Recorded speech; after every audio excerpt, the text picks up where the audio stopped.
Imaginario kolektiboan, gazteria beti lotu izan da hiriarekin. Aukera, kultura eta modernitatearen gune nagusi gisa.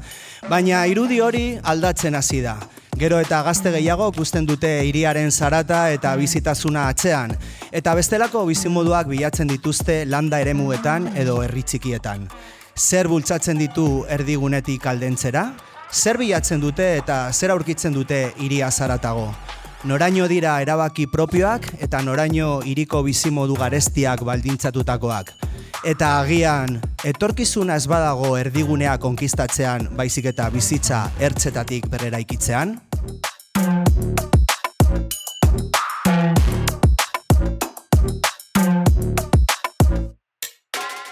Hiritikat ez dago isiltasun osorik, ez da postaleko paisai idiliko bat ere.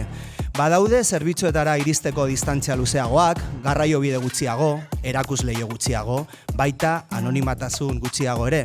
Eta horren erdian komunitateak antolatu egiten dira, topalekuak, kultura espazioak eta lan aukerak sortzeko, hiriaren logikaren mende egon gabe.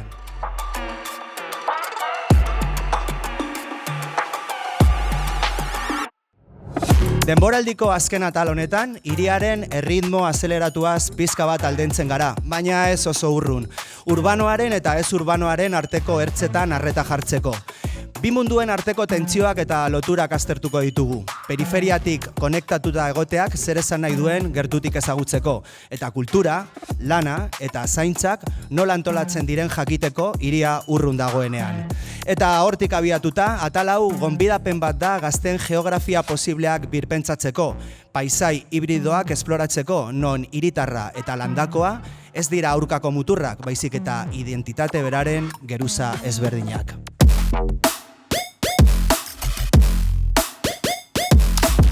Ongi etorri gure irrati ibiltari txiki honetara, Urban batek ekoiztua, Alberto de la Ozek teknikari lanetan dugula, eta Andre Gazte eta mutil nagusik idatua, hau da, Arrate Presilla eta hitz egiten dizuen honek Gorka Rodríguez. Kaixo Andre Gazte. Kaixo mutil nagusi, eta arratsaldeon eta eskerrik asko gaur programa zuzenean jarraitzera hurbildu zareten guztioi.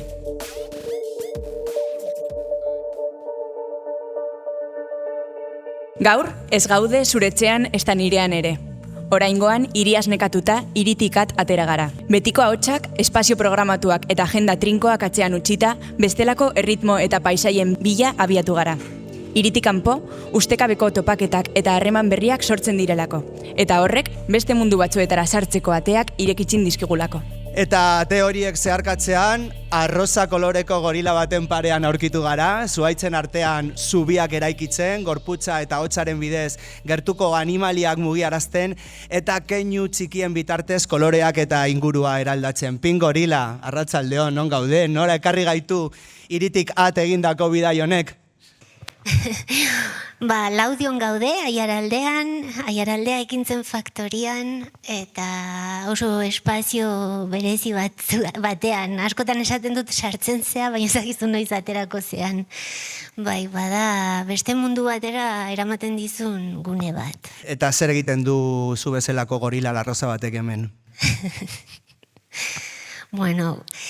Gorila larrosa nintzen, orain ezagitzen. Oraindik bazara. Nik esango nuke arnas pixka bat hartu, naiz eta orain ez daukadan arnas askorik, ze gainezka gaude lanez hemen, baino niretzako faktoriara iristea izan zen arnasgune doble bat. Euskararen arnasgune izate horrek ematen dizun barne pake hortatik, lan eremuan ere beste arnasgune bat zen, nekatutan egon gizarte eraldaketa lan horretan guk artetik nola egiten dugun lan hori eta nola dauzkagun oso baldintza kaskarrak askotan, ez? Hizkuntza da bat, nik euskaldun bezala lan gehien egin dut Bilbon eta asko gazteleraz, Gipuzkoarra naiz, Gipuzkoan euskara gehiago erabili dut, baina ohitutzen zea, ez? Ohitutzen zea erregistros aldatzera eta ona etorri eta orain arte egiten ari nintzen lana euskaraz egin alizatean niretzako izan da oso importantea, eta gero maitasuna, niretzako bai da baldintza oso importante bat eraldaketa sozialean, eta sekulako lantaldea dago hemen, komunidade oso berezi bat, eskualdea oso berezia, gertukoa, natura dau. Maitasunez inguratua bizi zara orain hemen. Bai, eta hori topatu dut. Bai. Ze ondo. Konta iguzu pizkat, sakonago. Araialdeako ekintzen faktoria apustu politiko gisa ere ulertu dezakegu. Zein behar sozial, kultural eta lurraldeko erantzuten die? Bai, araldea sortzen da eskualdean euskeraren egoera indartzeko, normalizatzeko eta aldi berean ere sortzen du aiaraldea eskualdea, orduan ezen eskualde bezala identifikatu. Orduan horrek suposatzen duen guztiarekin, ez? Eta gero badago apostu bat eta da sorkuntza guk behintzat kulturfaktoriatik, ze hemen erronka pilo bat daude, gurea da sorkuntza artistikoa eta kulturgintza garaikidea ere eskualdera ekartzea eta eskualdean dagoen sorkuntza artistiko horri babesa, bultzada. Eta ze motatako ekimenak daude martxan, nola antolatzen dira, nola mantentzen dira? Bai, hemen faktorian hasiera batean komunikabidea zan nolabait lan tresna eta hortik hausnarketa prozesu batean erabaki zen euskera eraman behar zela bizitzako aspektu guztitara. Eta orduan sortu ziren elikaduraren hildoa, kulturarena, hezkuntzarena, feminismoarena, komunika agentzia bat ere propioa badaukagu, ekonomia soziala ere hortan gabiltza eta gero inklusioa da nolabait zeharkatu nahi dugun bestelako erronka bat, ez? Eta proiektu pilo bat dauzkagu esku artean. Bai, nagusiena hori dana euskeraz egitea eta euskerari bultzada ematea. Horregatik guk ere gaur euskeraz irratsaio egiten duen gaude eta asko posten gaitu nolabait kontestu hori bilatzea, ez? Lehen aipatzen zegoen nuen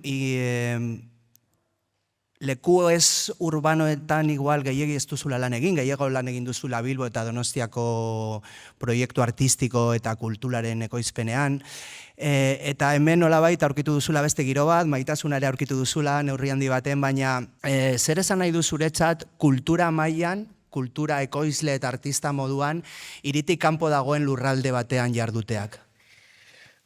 Nik uste dut ni auzo batekoa naiz eta herri txiki batekoa naiz, ezain txikia, baino herri batekoa naiz, eta azken urteetan hirigunetan lanean esaten nun, hirigunetan ez dira baldintzak ematen horrelako, edo behintzat guk eskuartean dauzkagun proiektuak garatzeko. Uste dut herri txikitan, auzotan eta horrelako eskualdetan ematen direla baldintza aproposagoak eraldaketa proiektuak egiteko. Eta batez ere mikroan egon alizateko, eta nik gehiago sinisten dut gero eta gehiago sinisten dut gauza txikietan. Orduan... Beti apostu egin duzu gauza txikien alde, ez? Bai, ametsa hundiak neuzkan. Bai. Gauza txikien. Baina beti esan izan duzu gauza txikiei arreta berezia jarri behar diegula eta gauza txikiak bata bestea lotuz, nolabait aldaketa handiak batzutan sortzen direla. Ez dakit hori oraindik mantentzen duzun edo... Gehiago, gero eta gehiago, bai, eta hemen ematen dira, eske detaiak dira, egunerokotasunean edozein momentutan daukazu inpaktu bat eragiteko aukera, eta bestela nik uste dut proiektu handiekin galdu iten gehala. Beste gauza bat galdetu nahi nizun, normalean hirigunetatik kanpo kultura eskaintzetara iristeko edo iristea askotan desplazamentu luzeak eskatzen ditu, baina hemen kriston espazioa daukazue, lehen esan duzu programa pilo bat garatzen duzuela, zer suposatzen du komunitatearentzat kulturfaktoria bezalako espazio bat bere udalerrian bertan izateak?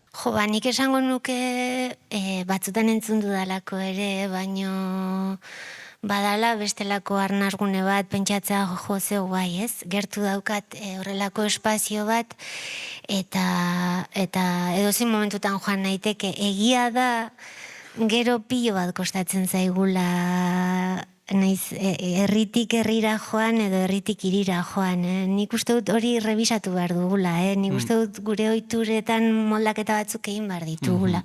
Oso eroso bizi garela edo dena eskura daukagula segundu batean, eta guk adibidez faktoriatik bai nahiko genuke jendea gehiagotan etortzea faktoriara. Etorri zaiteztez faktoriara, zaitezte izan alferrak oso gertu daukazu eta gainera kriston sortea daukazu leku bat izateaz. Faktoria lurraldeko bizilagunen topagunea izateaz gain, eta ia oraindik lagun gehiago hurbiltzen diren, artista erresidentziak hartzen dituen espazio bat bada ere. Zertain oinarritzen dira erresidentzia hauek, zein helburu dituzue haien bidez eta zein toki kokatzen dute faktoriaren estrategia kulturalaren baitan?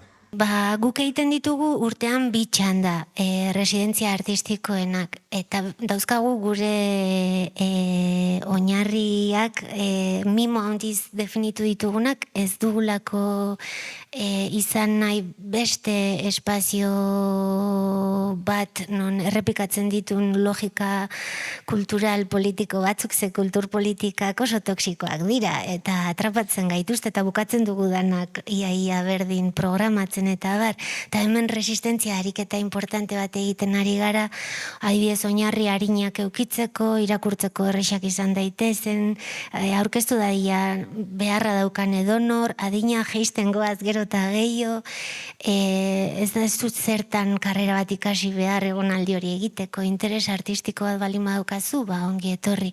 Eta bai gara nolabait oso resistenteak ere, beti nahi dugulako lau egonaldi ematen baditugu izan daitezela erdia, izan daitezela eskualdekoak. Eta aurten adibidez, Aiaraldea proiektuak 15 urte bete ditu, udazkeneko egonalditan, bai nahi diogu aitortza berezi bat egin eskualdeko artistei, eta agian 2 izan ordez 3 izango dira eskualdekoak. Ze ondo. Erresidentzia hori buruz hitz egiteko, eta lehen pertsonan partekatzeko gurekin dugu gaur hemen artista gazte bat. Berriki faktorian erresidentzia burutu duena, eta gaur inauguratzen den erakusketaren protagonistetako bat. Asier Jandi, arratsaldeon. Kaixo eta eskerrik asko gonbidapena. Asier, nola iritsi zinen Araialdeako kultur faktoriaren erresidentzia egitera? Zer motibok eraman zaitu parte hartzera? Bale, lehendabizi, Aiaraldean sormen beka batzuk zeudela konturatu nintzen, eta, haiekin kontaktuan jarri nintzen, sormen beka horietan parte hartzeko, baina lehendabiziko aldian proposamenen interesgarrian egon ziren, eta ezin izan nuen parte hartu, baina ondoren gonbidapen bat egin zidaten hemen udan sormen egonaldian egoteko. Eta zunongoa da zara, Asier? Etorri zara, kanpotikan? Ni hemengoa naiz, Alboko herriko bateko, Amurrikoa, bai. Bale, eta entzuten da, askotan hiritik kanpo ez dagoela gazteentzako aukeran dirik.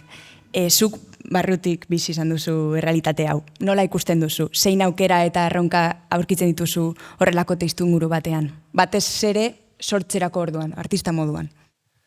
Bale, uste dut, alde batetik bai izan behar garela pixkat realistak, eta agian eremu txiki hauetan edo herri txikietan ez dago hirietan bezalako hainbeste kultur eskaintza, baina bai uste dut azpimargarria dela esatea leku txikietan sortzen diren jarduera hauetan badagoela altxor txiki bat. Egia da, hirigunetan dagoela kulturanistasun edo eskaintza handia, baina toki txikietan gertatzen diren jarduera hauetan ikusten dut zeo zer berezia gertatzen dela, hiriarekin konparatuz. Aurkeztu iguzu pizka bat zure burua, zertan zabi, zer egiten duzu, eta zer da gaur inauguratzen duzuna hemen? Ni Asier Aldama naiz, Amurriko gaztea, unibertsitatean sorkuntza eta diseinu gradua ikasi nuen, eta, nire jarduera printzipio batean da pinturaren inguruan. Ni margolaria naiz, eta alde batetik egiten ditut estudioko piezak, Eta beste alde batetik ere saiatzen naiz eskala handiago batean lan egitea eta muraletan ere nabil. Eta hori da gaur hemen ikusiko duguna, gaurko erakusketan? Gaurko erakusketan ikusiko dugu azken aldi honetan lanean egon naizen serie bat, deitzen dela bilaketa baten kontakizunak, eta hor pintura landu dut hainbat mihisetan, eta, gero izango dugu aukera ikusteko, ez ditudala datu askorik eman nahi erakusketaren inguruan, honako aukera honetan uste dut formatua aldatu nahi dudala, eta izatea jendeak erakusketa ikustea, eta gero galderak suertatzen barik dira, izatea aukera. Osondo, gero diskubrituko dugu orduan. Eskerrik asko, Asier, zure esperientzia gurekin partekartzeagatik, eta erakusteagatik kulturfaktoria bezalako espazio batek gazteen sorkuntzari bultzada emateko gaitasuna ere baduela. Izi. Nahi nun ere aipatu bitxiren lana ikusgai egongo dala Goian, alde batean handiren lana dago eta beste batean bitxirena, berak ere sorkuntza plastikoa egin du, eta gaur nahiago zunez hitza hartuta erosogo dagolako. Horretarako gaudegu hitza hartzeko, ez da? Sekuestratzeko kasi. Bale, baina ez dugu bakarrik hitzekin egingo programa, hoi bezala gaur ere soinua lagundugu ibilbide honetan, oraingoan Gasteizko Iker Ruiz de Apodaca dugu gurekin, Judy izen artistikoarekin, teknoaren soinu konbentzionaletatik kanpo eramango gaituena.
Eskerrik asko Judy, lehen bidaia soniko honengatik. Aurrerago zu berri zentzutera itzuliko gara, baina orain solasaldian jarraituko dugu hemen Kulturfaktorian. Eta bai, bidai soniko honen ondoren Kulturfaktoria kontatzen jarraituko dugu, oraingoan arkitekturaren ikuspegitik. Horrelako kultur proiektu bat materialekin eta diseinu erabakiekin ere eraikitzen delako. Eta horiek guztiek baldintzatzen dutelako neurri handi baten behintzat hemen gertatzen dena. Maira batu zaigu orain edo sofaiara hobeto esanda gehitu zaigu Beñat Zaratxaga, Behark Arkitektura Estudioko kidea eta espazio honen proiektu arkitektonikoaren arduraduna. Beñat, eskerrik asko gaur gurekin izateagaitik. Eskerrik asko zuri gonbidatzeagatik. Arduradunetariko bat. Bai, gentzane falta da. Baina, bueno, zu zaitugu hemen. Honi buruz galdetzeko, uste dut gainera, arkitekto lanaz gain, faktoriaren proiektuarekin beste modu bateko implikazioa ere baduzula, nola iritsi zineten proiektu honen diseinu arkitektonikoan parte hartzera? Ni eskualdekoa naiz, berez, Laudiokoa, eta orduan Aiaraldeako proiektuarekin, beti lotura berezia izan dut, edo hasieratik edo, ez?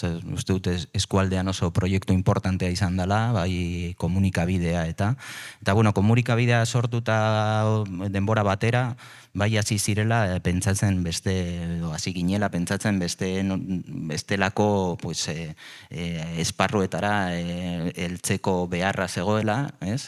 Euskara, bermatzen, merkatuak ez zuen bermatzen beste ekintza edo esparru soziokultural batzuetara euskaraz egin alizatea hemen eskualdean, eta orduan sortu zen behar hori, ez? Eta bai hasi ziren bilatzen egoitza bat sortzeko aukera edo lokal bat bilatu egoitza jartzeko edo horrela. Eta momentu horretan aholkulari moduan ere hasi nintzen, ez? Galdetzen zidaten igual arkitektoa izanik, galdetzen zidaten aber ze posibilitateak zeuden eta horrela. Horrela heldu ginen edo heldu lokal industrial hau erostera, ez? Berez ezen igual lokalik aproposena, ezen lekurik aproposena ere, baina aukera suertatu zan lokala erosteko, eta hortik aurrera bai antolatu zuten lehiaketa moduko bat, ez zela guztiz irekia izan, baina bai proposamen bat egiteko hemen egoitza garatu alizateko, ez? Eta gogoratzen dut gu gonbidatu gintuzten estudio moduan, baina baita ere gonbidatu zituzten Euskal Herriko beste estudio batzuk, ez dut gogoratzen zen bat edo. Eta, gu oso argi izan genuen hasierako momentutik zen olako proiektua planteatu olako espazio baterako, ez? Porque, genituen beste referentzia batzuk, estatu mailan egindakoak eta horrela, eta inoiz gaina beti izan ditugu oso, edo beti izan dugu oso argi zeintzuk ziren referentzia. Zeintzuk dira referentzia horiek? Estatu mailan eta horre estrategia berdina erabiltzen duelako, nahiz eta kontinente askoz ederragoa izan, Mataderon dagoen Red Bull Academy izan zen referentzia oso importante bat. Ikuste dute lehiaketarako horrelako biztak eta ingenituen kolas batzuk proiektu hori erabiliz, ez? Berez proiektua oso ezberdina da, bai erabiliengatik, bai kontinentea esaten dudan bezala, Mataderoko nabeak dira izugarri handiak, abitzen dira igual como 6 Factoria edo lako zerbait, eta berez nik uste dut hau zailagoa egiten zuela proiektu hau berez bestea baino. Zein dira zure ustez proiektu aldea jarriz, ez? Referentzia horiekin aldea jarriz.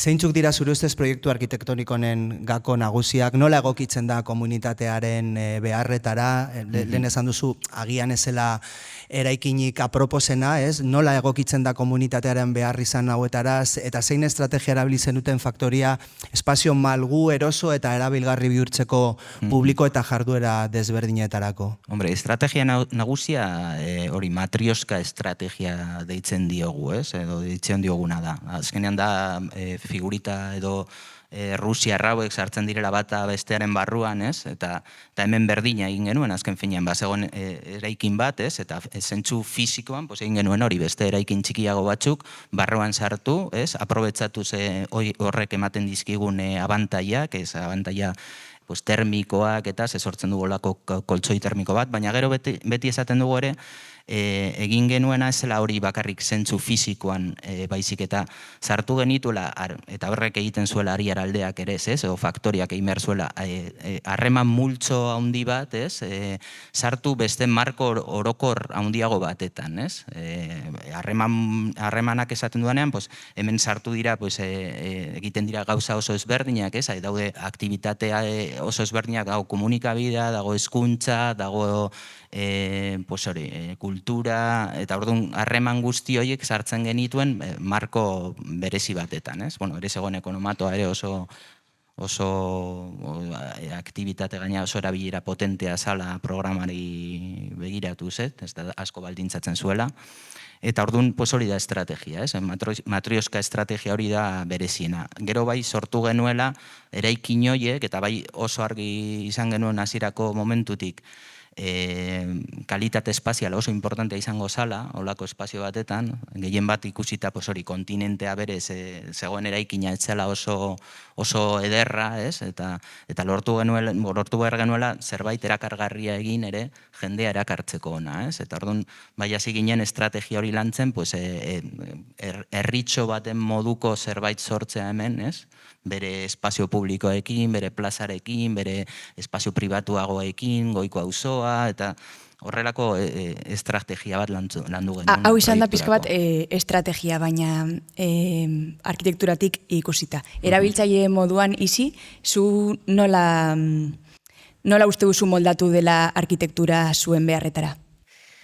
Jo, nik uste dut espazioak ahalbideratzen dula pilo bat. Nik beti pentsatu dut espazioa dela baldintzetako bat sormen gaitasun hori desplegatzeko, ez? Eta hemen sartzen zean momentuan ja gertatzen hasten dira gauza. Azeleratu egiten du diseinuak sormen hori. Ez dakit azelerazioa. Azelerazioa gaur. Agian bai eta horregatik gaude hain estresatuak. Guk hori memorietan eta hori esaten genuen, aktibatu behar genituela erlazio guzti horiek, ez? Erlazio ezberdin guzti horiek, edo katalizatzaile moduan Bai, aktibatzen du pilo bat kontua da, eta nik esaten dut niretzako dantza edo holtza bat eukitzea lan eremuan pasada bada, zen nik nahi dut noizean behin pixka bat balurrean egon, mugitu eta bar, baina gero egunerokotasunean bulegoak eta ordenadoreak jaten gaitu. Eukitzea hau eta jakitea atera zaitezkela eta hemen egiten ditugu bilerak batzutan eta ez daka zer ikusirik hemen bilera batek edo bulegoan eserita ordenadore atzean. Hori da gorila bat zarelako. Claro. Mugitu beharra daukazula. Bai. Eta lurretik ibili. Bai. Eta larrosa zarelako. Asko laguntzen du. Claro.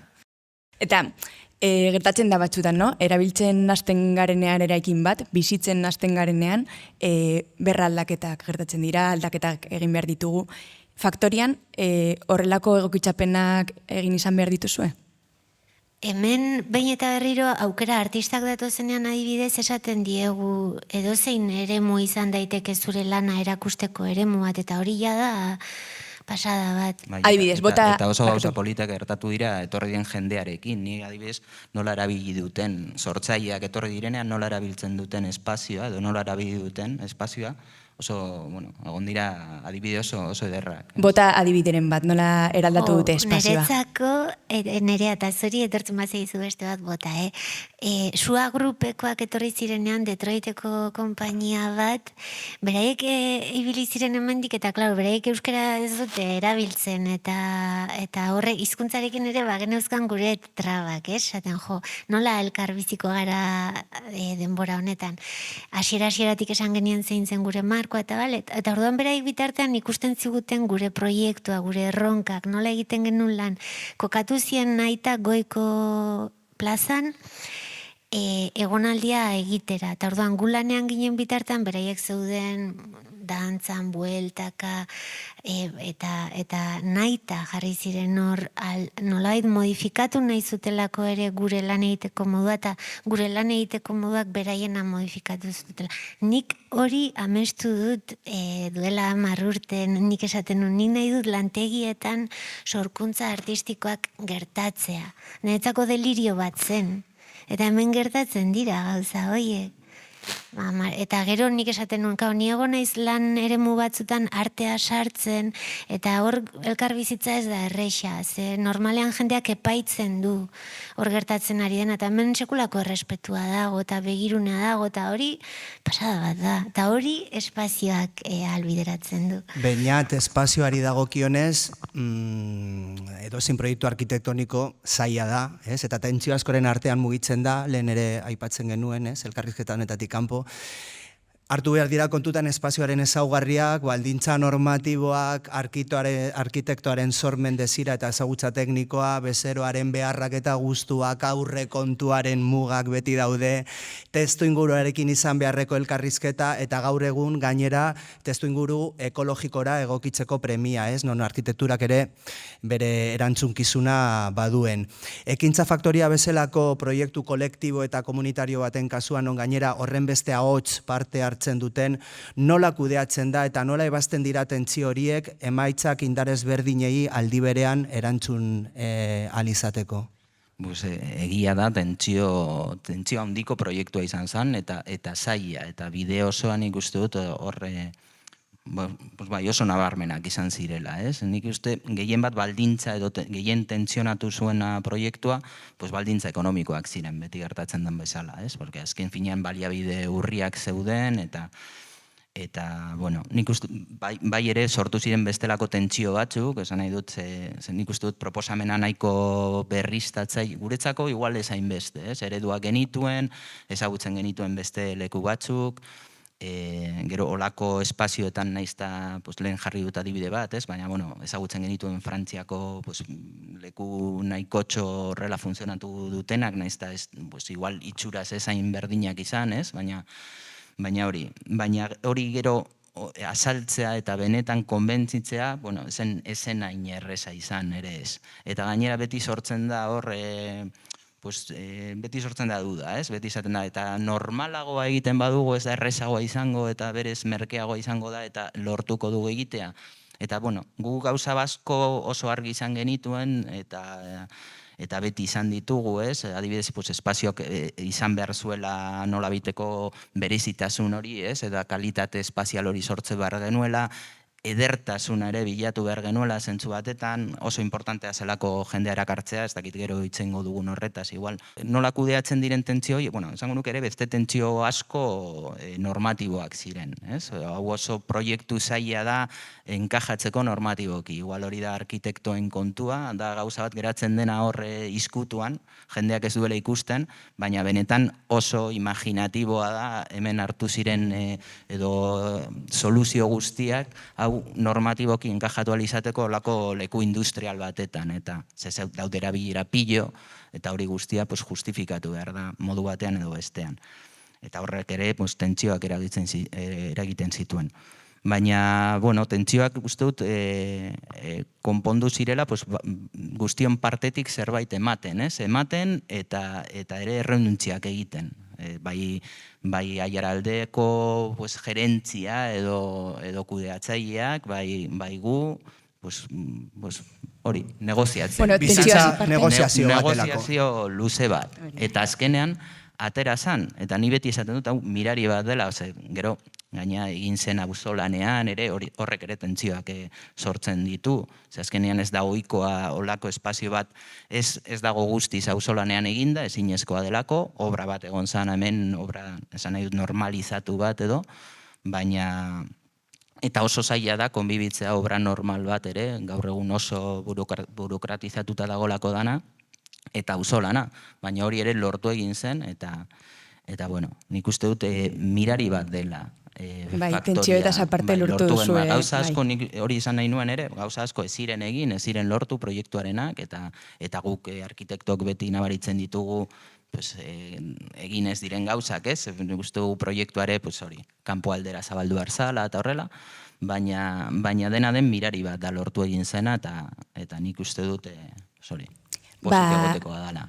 Mirari hori orain nora doa, izi, nola imaginatzen duzu eraikin honen etorkizuna? Zer beste erabilera gustatuko litzaizuke hemen egotea? Bota burura etortzen zaizuna, naiz eta oso espekulatiboa izan. Nik lehenengo desioa ja barneratu dana da eskualdean presentzia gehiago eduki behar dugula. Eta hor batzean badaukago etxola bat, gaixoak mimoak behar ditu, eta nila badut proiektu bat buruan, eta etxola horri gurpila jarriko nizkioke, eta eramango nuke herri, hori zen plana. Gero, egun batean bainatek harrapatu zian desan zian, isu kontatu behar dizut proiektu. proiektuaren bigarren fasea, eta esan nion, txun pixkat. Lehenengo fasearekin. Nik oso denbora geratuko gutxi gara. daramat faktorian, eta neurtu behar ditut hemen nire ideiak eta desioak, ze hemen ideia eta desio pioa daude. Baina bai, aterako nuke eskualdean, eta gero atera behar da eskualdetik, batzuk ez duten nahi, baina nik aterako nuke eskualdetik, ze hemen makinatzen gauden esperientziak eta esperientzia horiek benetan nahi ditugu beste logika batzuetatik eraiki, eta hori da zaiena. Saiatzen ari garela barneratuta dauzkagun logika ultrakapitalista horiek eta itxiak eta zurrunak pixka bat biguntzen. Espero ametsa hauek ere laguntzea. Horiekin badaukagu ratu baterako. Eskerrik asko, Isi, gurekin egoteagatik eta gurekin partekatzeagatik kultur faktoriaren ikuspegi kulturala. Eskerrik asko baita ere gogorarazteagatik zuen eguneroko lanaren bidez kultura eskubide bat dela, eta ez luzu bat. Eta garrantzitsua dela honelako espazioetatik kultura defendatzea eta praktikatzea. Eskerrik asko, Iris. Txalo bat, bai. Ez dizuet txaloak enduko. Dena den jarraian arkitekturaz hitz egiten jarraituko dugu, baina lehenik paradatxo bat egingo dugu, Judiren beste pieza bat entzuteko, bere lan osoan bezala, soinu honek teknoaren mugak bilatzen ditu eta gaurko giro hibrido honetan murgiltzeko bidai sonoro paregabea eskaintzen digu.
Judi entzun ondoren, Laudion jarraitzen dugu, Araialdeako kultur faktorian arkitekturaz solasaldian jarraitzeko.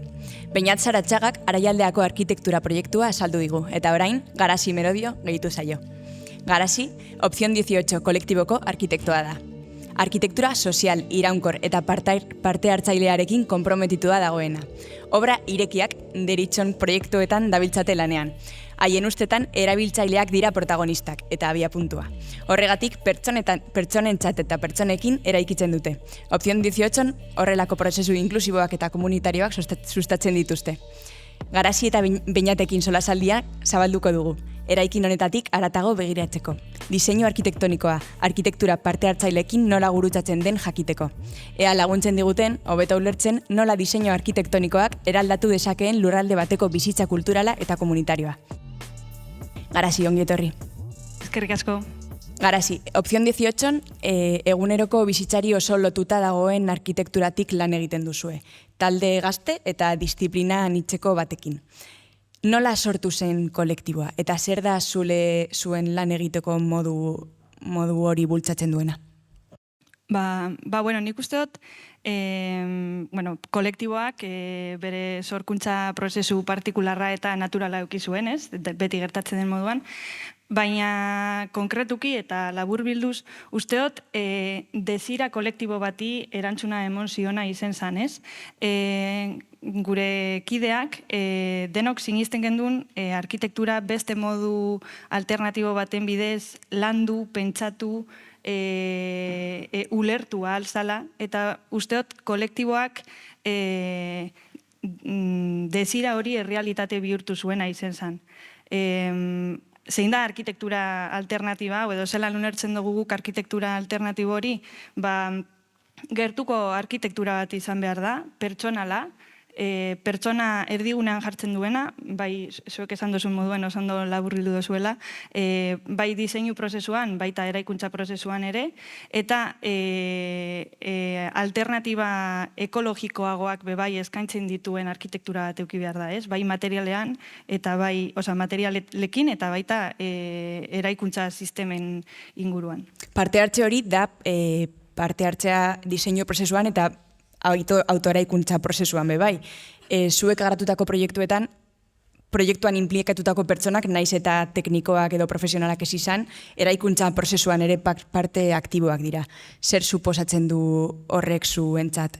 Lehen behinateko eta du, no? Horrelako autoeraikuntza prozesuak zailak direla kontekstu normatibo honetan. Zailak dira, errazak ez dira, desde luego. Baina nik usteot, behintzat guk horrela ulertzen dugu, pertsona prozesu guztitik ateratzen badozu, prozesua erdizka geratzen dela. Arkitektura azkenean produktu bat bihurtzen da, ez? Eta gure ustez arkitektura hori baino askoz gehiago da. Inkluso gizarte kultura eta ingurumen aldatzeko tresna bat izan daiteke, ez? Orduan, pertsona prozesu horretik kanpo ateratzen badozu, azkenean pobre geratzen da. Eta parte hartze prozesu horretan, arkitektura aberazteaz gain, pertsonan beba ikusten da ahalduntze prozesu bat,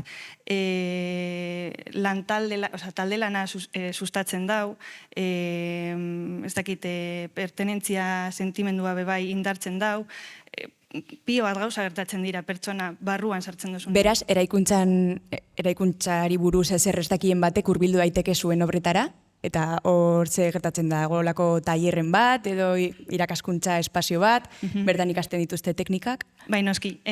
Hori da, justo, zuk esan duzuna, gauza da eraikuntza parte hartzailea, eta beste bat guk sustatzen dugun modalitatea da, obra irekia. Eta obra ireki honetan, prozesu inklusiboa da, guztiz, hasieratik bukaerara, eta interesatuta dagoen edonor hurbildu alda. Eraikuntza eta diseinua pentsatuta dau, justo horretarako, eta orduan prefabrikatu egiten da, diseinua modularra egiten da beti, kota basu batean eraikitzeko gaitasuna eduki behar da, orduan era horretan, zu etorri ahalko zinateke gure obra batera, holan egon da, ez? Osan, prozesu oso inklusiboa da. Prozesu hau oso ondo irudikatzen duzue herramienta en mano topaketetan. Dagoeneko jada 8 urte daramatzazue topaketa hauekin. Zer dira topaketa hauek? Nola sortu dira? Zer gertatzen da? Nolako aldaketak sortzen dituzte egiten diren tokietan?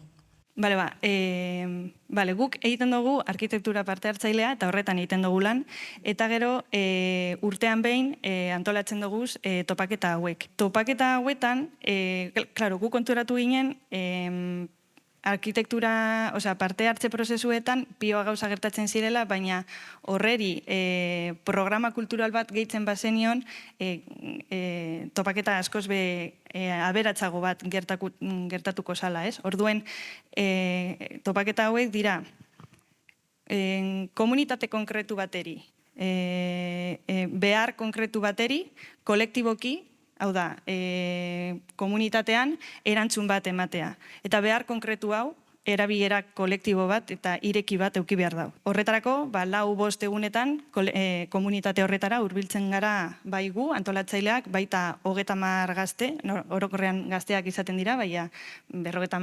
60 urteko jentea gaztea bebai hurbildu da noiz Beti bai. gazteak. Beti gazte. Eta, claro, jente guzti hau, kanpotarra dira, eta herri txikietara hurbiltzen dira. Orduan, zelan lortu dezakegu impactua txikiagotzea, orduan, bertako jenteari eskaintzen dutxegu programa kultural bat egiteko aukera. Eta programa kultural horretan, tokiko tradizioak, teknikak eta holako gauzak erakustea baimentzen dio. Hartu dezagun esaterako, orain dela gutxi ospatu berri da azkenengo topaketa hori.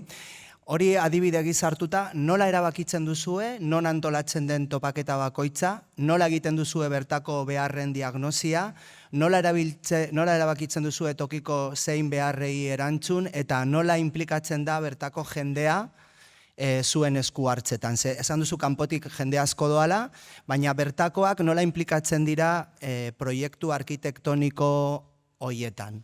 Pizka bat azaldu ikuzu ibilbide guztia, ez? Vale. Non eta zergaitik erabakitze duzue bertan egitea, beharrien diagnosia nola egiten duzuen, tokiko zein beharrei erantzuten diezuen eta nola implikatzen den bertako jendea. Bale, non orain arte proiektua lagun baten proposamena edo nik daukat ezagun bat horrela iritsi zaigu, baina alandabe guk beti urte hasieran gure sare sozialetan aurkezten dugu, zabaltzen dugu, antolatzen hasi gara urtengo topaketa, berez ideiaren bat badeko zue, gurekin kontaktatu, ez? Orduan, aurpur bat horretarako irekiera totala dekogu. Baina gero, beste galdera guztiai erantzuteko lehengo galdera dator. Zelan implikatu jentea? Gu topaketa hauek kanpoko jentea antolatzen dugu, ez? Supuestamente gu gara. Bai ez dugu guk antolatzen bakarrik. Bertako jentea agaz antolatzen, behintzat hori da ideia beti. Zergaitik guk ez dakigulako ze behar dituzten, ze errealitate dagoen bertan, ez dugu tokia ondo ulertzen eta ondo ezagutzen. Orduan beti, bilatzen dugu, behin lekua dukita, bilatzen dugu lekuko elkarte bat, eta eurekaz, edo gehiago, eta eurekaz jartzen gara kontaktuan, eta topaketa saltzen dutxegu. Beitu, hau egin nahi dugu herri honetan, gurekin antolatu nahi dozue, bai, orduen, zeuek amengoak zariela, ze behar uste dozue, baldintza hauek betetzen dituenak, lehen esan dutena. Erabilera kolektibo bat, inpaktu kolektibo bat, kolektibokin aldan zerbait, eta eurek orokor askotan, aukera ezberdinak aurkezten dituzte, ez? Eta orduan gero, prozesu horizontal batean, guk eta eurek, guk teknikoki aztertuta, ez azkenean topaketa 5 egunetan antolatu behar da. Eta eraikitzen dana, 5 egunetan eraiki behar da. Eta orduan, ezin da esan, baserri bat birgaitu behar dugu. Igual 3 topaketa beharko dugu, ez? Orduan, teknikoki bebai, guk hori gauzak zehazten dugu, eta behin hori edukita, bi modalitate edo bi talde lan egiten dugu. Bata programazioa eta bestea diseinua. Eta programazio horretan, lehen esan duten moduan, lokaleko tokiko jentea sartzen da. Bai, txarlak, tailerrak eta bestelakoak solasaldiak antolatuz eta eurek izatez hori emoten dutenak, eta baita, gero topaketan zehar, bai programazio kulturalean eta bai eraikuntza irekian parte hartzera gonbidatuz. Nahi dauenak, nahi dauenera apuntau alda. Elkartekoa izan edo ez. Herritarra izan da edo alboko herrikoa izan da bebai parte hartzera etorri zaitezke. Zalantza batzuk sortatzen zaizkit. Bota. Honen inguruan. Guk ere inoiz horrelako logiketan parte hartu izan dugulako, eta diagnosia beti zetorren eginda bertako kolektibo batetik, ez? Beti erabakitzen zen, edo laguntza eskatzen zen beti tokiko eragile agente batetik. Eta diagnosia beti zetorren oso eginda zegoelako eta gur biltzen ginen leku hoietara bertoko jendeak eskatuta, ez? Orduan, zalantza bat da, suertatzen zaidan zalantza da, ez gauden batzutan administrazioak sarritan erabiltzen dituen logika berdinak errepikatzen, ez? Edo arrisku hori ikusten dut. Hau da, kanpotik erabakitzen da neurri handi baten zein beharrari erantzun behar zaion, nola egin behar den esku hartze hori gainera oso modu azkarrean, eta horrek abantaiak ditu, baina arriskuengatik aldetzen dizute, batez ere. Eta ez dakiz zein neurritaraino komunitatearen ahotsa eta esperientzia kontutan hartzen den, ez, topaketa horietan. Hori da, sortatzen zaidan zalantza, ez? Claro, a ber, beti azkenean eraikuntza bat egiten da, ez? Orduan, teknikoki hartuten direzen erabakiak bebai, igual hori eragin aldau, ez? Zuk esan dozuna, justo bertako errealitatea edo bertako iritziak apurbet alde batera ustea. Baina egia da, aldi berean, gure esperientzia profesionala partaidetza, arkitektura partaidetza egitea dala. Orduen, justo pasaen urtean egin gendun topaketan adibidez, Arizan izen zan, Zaragozan, eta egin gendun behar horren analizia direktamente elkarte bategaz, bertako elkarte bategaz egin gendun, Alto Jalon, eta eurek esaten zaurien, egitea gauza bat, tipo, umeentzako euren sedean, umeentzako parketxu bat danon artian. Baina, klaro, guk badakigu, 30-40 pertsona aldi berean lanean inalduten guztia. Osa, horrek daukon potentziala guk ikusteko gaitasuna dekogu, eurek ez. Eta orduen, apurbet fortza egin gendun. Venga, ingo dugu itinerario, bueno, eurek izen zan proiektu sendero batean zehar, 4 interbentzio ezberdin egin, eurek urte batzuk aurrerago garatu zuten sendero horreri potentzia emoteko, ez? Hori aktibatzeko apur batea horrelako gauzako bezala. Eta azkenean, prozesu guztia bukatzerakoan esan zuten, joe, lo otro se hubiera quedado pequeño. Eta orduen ez dakit igual... Batzutan igual piztu egiten du, hori da, eragin egiten du... Bai, batzutan igual nik ez dakit euren beharrak edo iritziak alde batera uzten diren, edo apur bate manipulatu egiten den, baina potentzia... Ez da oso polita, hitz hori. Ez da oso polita, baina bueno, zu inoiz, behin baino gehiagotan, Andre Gazte joan zara topaketa hoietara, zer da bertan ikasi duzuna, zer amaten duzuelako topaketetatik, zergaitik lehenengo igual, zergaitik hurbiltzen zarete, ez, kanpotik horrelako topaketetara, eta gero zer eramaten duzue eta ze usten duzue bertan? Ni gehien erakartzen didana da batez ere eskuak zikintzea, porque normalean arkitektuak hori diseinuan geratzen gara, planoetan, eta benetan eraikitzea, ja beste gauza bat da, no? Eta horretarako oso aukera polita da. Gainera, giroa sekulakoa da. Osea, ez da bakarrik eraikitzea eta formakuntza, baizik eta komunitatea sortzea ere, no? Hori oso esperientzia polita da. Gero, pertsonalki, asko bultzatzen nau, Opción 18ko proiektua bultzatzea nola bai, no? Horrelako obra irikiak oso proiektu ausartak iruditzen zaizkit eta topaketetara hurbiltzea da nola bait apoiatzea, sostengatzea, eta horrek niretzako garrantzia dauka, ez? Eta zer usten dugun joaten garenok bertan, nire ustez gutxi. Osea, benetan sareak sortzen dutena eta kolaborazioa eta komunitatea Opción 18 taldea sortzen duzue. Gu 5 egunetan bakarrik egoten gara bertan orduan, esango nuke ekarpena txikia dela. Egia da, individualki ekarpen txikia dela, baina lortzen dugu olako kolektibotasuna eta horrek herrian sortzen duen irrika eta hori oso polita da, ez? Eta hori da nik uste gehien aportatzen duguna. Ikasketa espazio bat da eta erlazioetarako Bai, espazio eta bat da, ez? zer eramaten dudan? Asko, motivazioa, inspirazioa, landa eremuetara hurbiltzea, bai, zeni super irritarra naiz. Sara. Bai, tresnak eta materialak erabiltzen ikastea, eta hori, esan dakoa batez ere arkitektura eskuekin ulertzea eta probatzea. Hau biontzako galdera bat litzateke, zuen esperientzatik oinarrituta, ez dakit beharrizan espezifikorik antzematen duzuen hiritik kanpo bizi diren gazten artean. Ari naiz batez ere espazio publikoari, arkitekturari, landagune hoien diseinuari. Horri begira, uste duzue gazten artean, hirietatik kanpo biziren gazte hoien artean, beharrizan espezifiko batzuk daudela?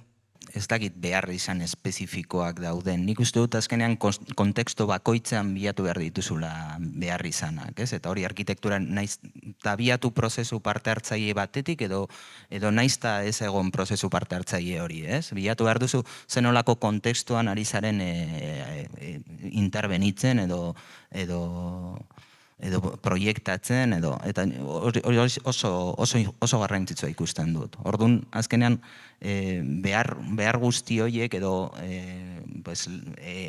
aurkitzen dituzun sozializatzeko moduak eta inkorporatu behar dituzu zure proiektuan, ez? Eta uste dut hori dela gakoa, olako interbentzio bat egiteko, ez? Kasu hontan edo beste kasu batzuetan. Gu adibidez hemen justo eskualdean daukagu eginda beste proiektu soziokultural bat, eta berez deitu ziguten oso gauza normal bat egiteko, baina ezagutzen genuen pixka bat, eta ezagutzen genuen pixka bat herriaren dinamika nolakoa zen, eta bagenikien egin behar genuela gauza bat ez zala normala izan behar. Osea, izan behar zala oso irekia, nik uste dut ere horrela izan behar dela arkitektura orokorrean, ez? Gauza ez normalak egitea gustatzen zaizue. Bai, baina esan nahi dute deitu ziguten, azkenan zentru soziokultural bat zen, da planteatzen zen, ez dakit, hiriko zentru baten moduan, esan nahi dute bere zentro zibiko baten moduan, edo bere harrera tokiarekin, eta gu planteatu genuen,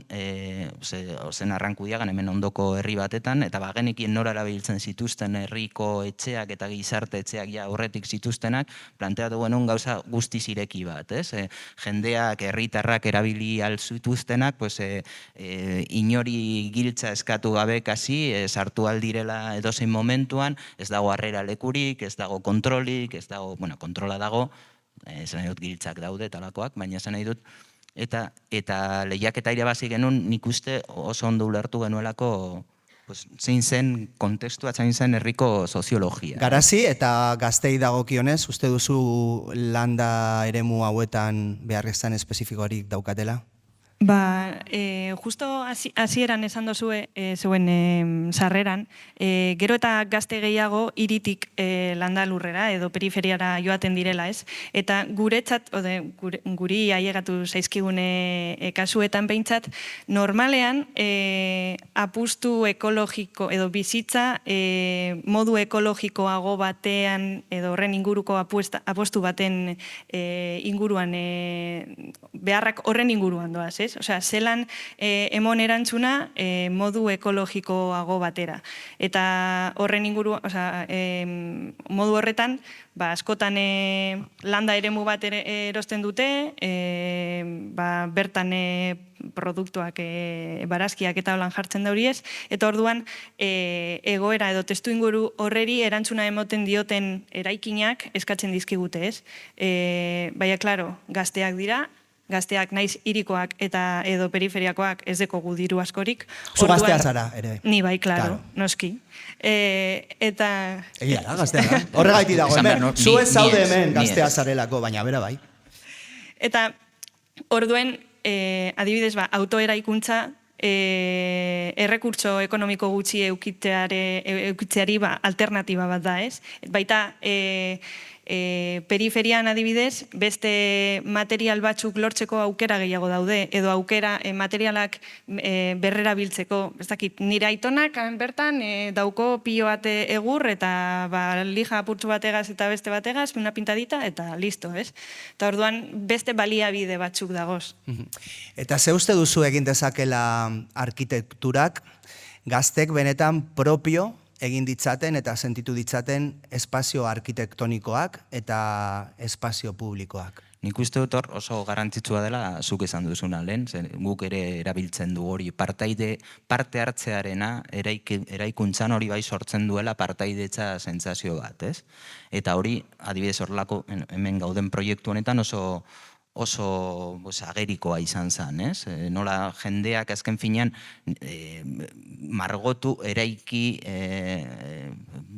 egin du leku hau, ez? Ez guztiz, esan nahi dut, badaude parte batzuk ezin direla egin profesionalen laguntzarik gabe, baina beste batzutan, hemen ibili zen, orain habitatzen duen komunitatea ibili zen hau egiten, ez? Eta hori ematen du kriston pertenentzia sentsazioa. Orain margoztu esaten duzula eta elkar ezagutzen dugu urte pilo bat eta aprobetxatuko dut galdera hau egiteko. Beti hortan pentsatzen dagoelako zuen proiektuak ikusten ditudanean, asko gustatzen zaizkit zuen proiektuak, baina zergaitik beti kolore berde berdina?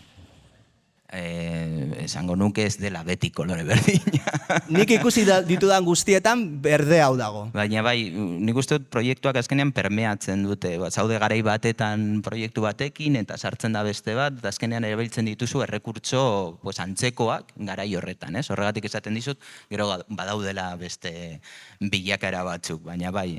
Eta gainera kolorearen erabilera bai interesatzen zaigula asko. Askotan hitz egin dugu, eta espazio honetan hitz egiten genuen, kolorearekin sendatzen genuela. Kalera ere ateratzen duzue kolorea beti, ez? Espaloira eta gure intentzioa hemen pabelloia desmaterializatzea zen guztiz, eta nahi genuenean zen, eta hori da esan dudan alen parte batzuk ez zirela egin, ez? Eta hori da parterik importanteena, ze planteatzen genuen pabelloia kanpora, barruko espazioa kanpora ateratzea, eta fatxada guztietan interbentzio bat egin behar genuen, baina horretarako ez egon dirurik, eta gero gure bigarren aukera izan zen, goazen margotzera guzti hau, hori ere ez genuen lortu zaila zelako, esan nahi dut, baina parte batzuk egin ziren, eta oso nabarmena da nola koloreak ere bai, eta lehen aipatzen zenuen implikazio hori, ez? Nola gero afektiboki ere parte hartzen duzunean eraikuntzaren edo diseinuan, edo esku hartzean, azkenean hor vinkulazio afektibo bat lortzen duzula. Eta hemen ordu asko eman dira auzolanean, nik beti esaten dut, proiektua ere arkitektoak auzolanean egin zutela, esan nahi dut zegu ere, lanpillo egin genuen, hori, sin más, komunitateari emanda, eta gure estudioan, hau estudioan ere lan kolektibo bat da, esan nahi dut ez dut nik egin bakarrik, ez da gentzane, beste estudioko langile batzuk ibili ziren, arkitektuak, eta batzuk bazkide egin ziren, justu prozesuan, eta etortzen ziren auzolanetara, zen beti esaten nien estudian, honetara ezara etorri behar, zuk ikusten duzu etortzen zaren edo ez, azken finean ez dira lanordu reglatuak estudiokoak, baina etortzen ziren eta hemen gauza pilo egin dira, hori. Hori da gakoa. Uste dut zuek egiten duzuena bezala, baina parteka, ez? Adibidez lehen egon zara komunean eta horrela, eta ikusten duzu egindakoak direla, hemen eginda guztia. Ez da sistema bat, berez da sistema bat. Garazi, hori da gakoa. Espreski. Bai, nik uste dut, niri anekdota txiki bat konpartitzea gustatuko litzaidake, justo oin egin dugune topaketan, Huelban izen da, eta egin genduen herriko parke batean, ez? Hane, anfiteatro bat egin dugu, estalki bategaz. Eta bertan, lehenengo egunean, bertatik atera zan tipo bat, Moskor, eta bueno, el típico del pueblo, no? Eta... El típico del pueblo, boskortu egiten da? El típico borrachillo del pueblo. Baina, prozesu parte hartzaile ireki hauek magia egiten dute. Zer gertatu zan mutiko negaz? Lehenengoko egunean, arrastian, hurbildu zan gugana, oie, ¿qué estáis haciendo? Etorri al naz? Bai. ¿qué hay que hacer? Bueno, bali jartu eta hasi. Urrengoko egunean, goizeko 9:00 han zegoen. Ez zuen edan ezer egun guztian zehar. Gurekin geratu zen, txarlatan, tailerretara joan zen, urrengoko egunean berriro. Eta egon zen, 3-4 egun, super topera, super eskertuta, super unkituta azkeneko egunean, baina politena esan izan hori bakarrik. Azkeneko egunean, jasotzen ginela, kuadrilla eta agertu zen, gazte kuadrilla bat, nera bezaro kuadrilla bat, eta, ¿qué pasa, tal? Eta hasi zen, bera, azaltzen, besteei, beitu, hau guztia, kanpotik etorrian 30 pertsona egin dute, zuentzako, guretzako, herriarentzako, proiektua azaldu zeun, hau farola bat da, bestea ez dakizer, eta hau duela dira, eta hau zaindu behar dugu, eta alkaldesak nirik esan doztena lehenengoko gunean zan, honek parkea apurtzen dau. Eta prozesu hori bukatu zanean, bestei esaten hori, hau zaindu behar dugu danon artean. Eta ospatzeko tabernara joan ziren berriro edatera. Oso anekdota polita, erakusten digu nola arkitekturak ere ez du soilik espazioak eraikitzen, baizik eta gaztentzako etorkizun posibleak ere imaginatzen laguntzen digu. Eta eskerrik asko, Garazi, Beñat. Eskerrik asko zeuei. Zuei. Oso ondo, ikusiko gara hurrengo baten. Eskerrik asko. Etorkizunak esploratzen jarraitzeko, soinu soniko hauek jarraituko ditugu entzuten, Judirekin. Bere teknoan, ohikoak ez diren lurraldeetara bidaiatzen dugu, bere teknotik, eta soinuak irudimen berriak pizten dizkigu.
Mila esker, Judi, gaur ekarri diguzin musika aparta honengatik, ikusten da niri asko gustatzen zaidala. Bitxia da zure ibilbide musikala dantzalekuetatik urrun hastea, death metalarekin hasi zinelako, eta soinu esperimental gordinean.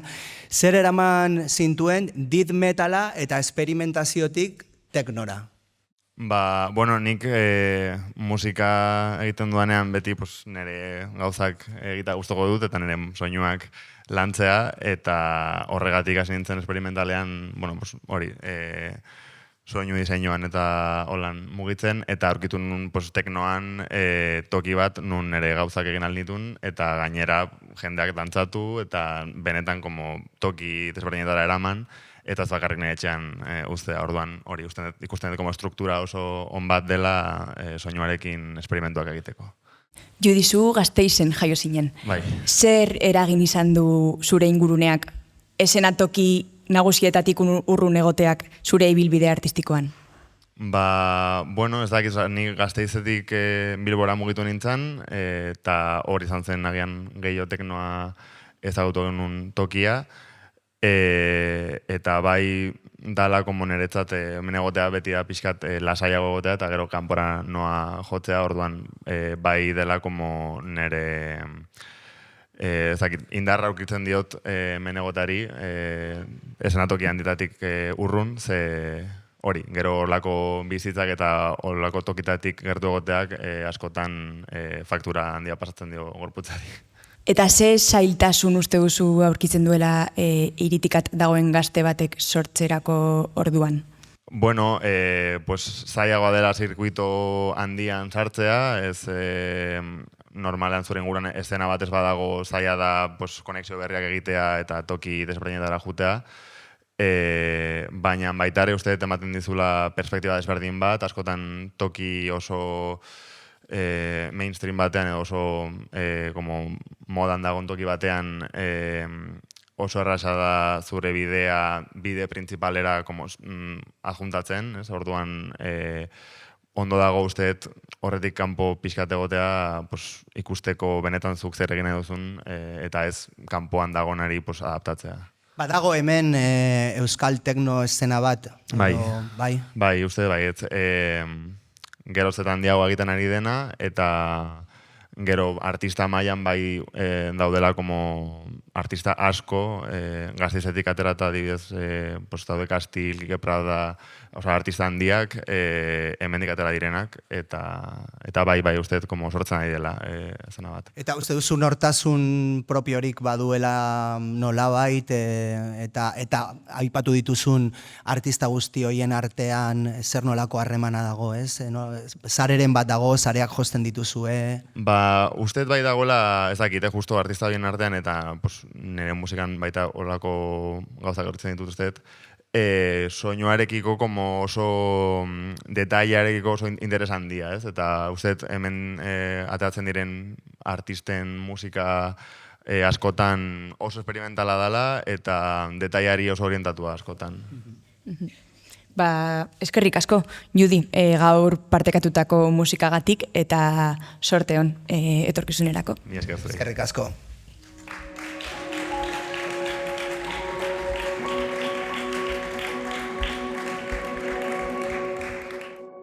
Andre Gazte, honekin amaitzen dugu gaurko saioa eta baita denboraldi hau ere. Gazteek arkitekturarekin eta hirigintzarekin duten harreman ulertzeko alegin honekin. Hau bidaia, haien oetan sartu ginen, gazten logeletan gertatzen den guztia gertutik ezagutzeko.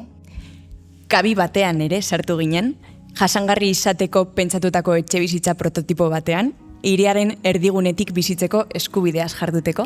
Kalera irten ginen, gazteek espazio publikoarekin duten harremana hitz egiteko eta arkitekturak zein hiri diseinuak harreman hori nola indartu eta hobetu dezaketen aztertzeko. Lokalan sartu ginen Uribarri auzoko tailer batean.